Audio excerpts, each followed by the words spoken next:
Security forces have detained 24 suspected illegal infiltrators, including Bangladeshi and Rohingya nationals, in a series of coordinated operations across Tripura on Sunday. According to the Border Security Force, acting on intelligence inputs, 11 Bangladeshi nationals were apprehended at Agartala railway station while attempting to travel other parts of India without valid documents. During interrogation, they reportedly admitted to illegally entering India through the Indo-Bangladesh border in Tripura. In another operation in North Tripura district, BSF personnel intercepted 10 Rohingya migrants, including women and children, allegedly trying to cross over to Bangladesh. The group had reportedly travelled from Delhi and Jammu and was attempting to return to Moovli Bazar in Bangladesh with the help of touts. The BSF said the security has been tightened along the Indo-Bangladesh border to prevent infiltration, human trafficking and other cross-border crimes during the festive season.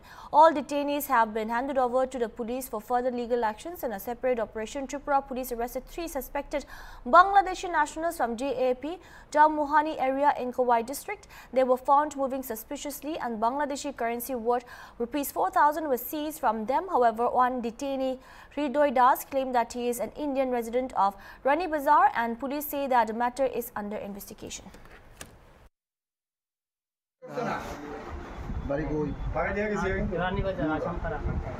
Agartala.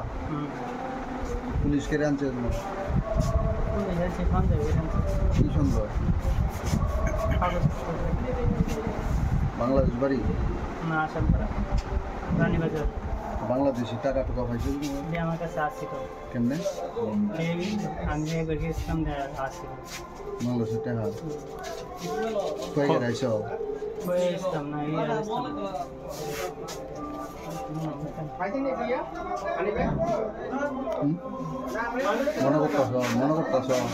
মনে করে কইবা সত্যি করে কও এটা গজত বামন পারে তো গজত পারে সত্যি করে কও বামদরে আগে আসছিল আর 10 বছর আগে আসছিল 10 বছর আগে 10 বছর পরে আয় করছো ইন্ডিয়া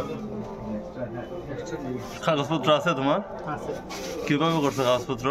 কাগজপত্র সরে যাচ্ছে 10 বছর আগে আইছে যে ছোট আজকে আমরা খবর পেয়েছি আপনারা 3 জন বাংলাদেশিকে অ্যারেস্ট করেছেন, এই বিষয়ে কি বলবেন? আমাদের কাছে প্রায় 6:30টার দিকে একটা খবর আসে যে খোয়াই জিএবি চৌমনি যে মোটর স্ট্যান্ড আছে ওইখানে 3 জন লোক সাসপিসিয়াসলি ঘোরাফেরা করছে।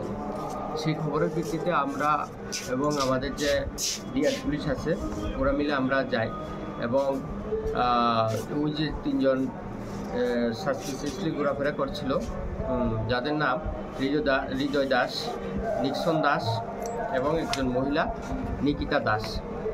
তো আমরা তাদেরকে ডিটেইন করি এবং জিজ্ঞাসাবাদ করি।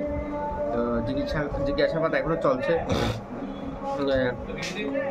হৃদয় দাসের কাছ থেকে আমরা প্রায় 4000 টাকার মতো বাংলাদেশি টাকা এবং বাংলাদেশের অন্য সামগ্রী আমরা পাই এবং যে অন্য 2 জন আছে ওনারা বলছে ওনারা নাকি ইন্ডিয়ান। তো আমরা দেখছি তাদের ডকুমেন্টগুলি কতটুকু ভ্যালিড এবং তারা কি আসলে ইন্ডিয়ান নাকি এগুলি আমরা দেখছি। আর যদি বাংলাদেশি হয় যে প্রসিডিউর আছে আমরা সেই প্রসিডিউর অনুসারে আমরা তাদেরকে পুশব্যাক করার আমরা প্রসেস করব। বাংলাদেশি কোনো কাগজপত্র পেয়েছেন কি না স্যার? একজনের কাছে পেয়েছি, বাংলাদেশি টাকা পেয়েছি, কাগজপত্র পাইনি। আচ্ছা, কোন জায়গাতে তাদেরকে অ্যারেস্ট করা হয়েছে? এটা খোয়াই জিআইবি চৌমনি থেকে। ধন্যবাদ।